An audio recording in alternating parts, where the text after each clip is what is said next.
Hello everyone, welcome to Elliottwave.com YouTube channel. Today is January the 14th. We're looking at the chart of GDX 45 minutes time frame here. This is the gold miners ETF. We ended with one here, and with two ended 83.22.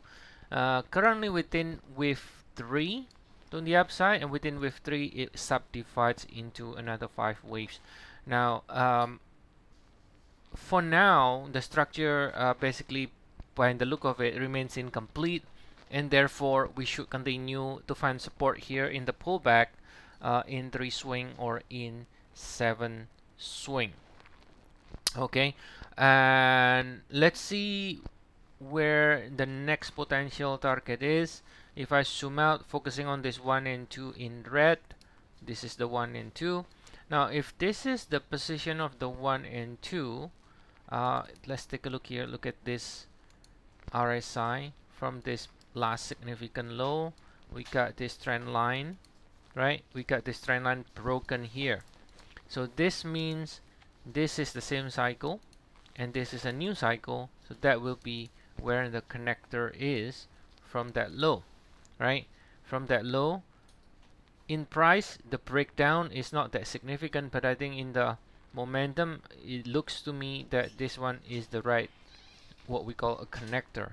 So you got a higher high where this is the midpoint, right? And then you break higher again to the upside. So that means the next potential target here can be measured the following way, right?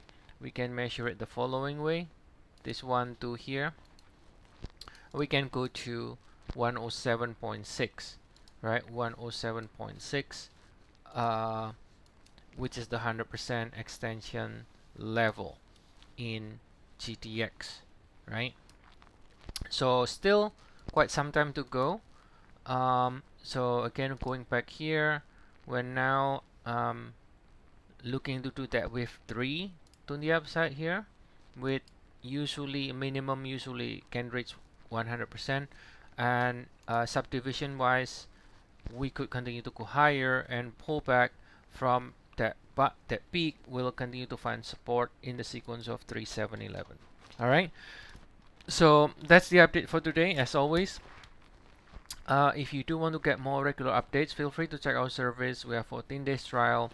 If you are new members, it's only 99 cents to try.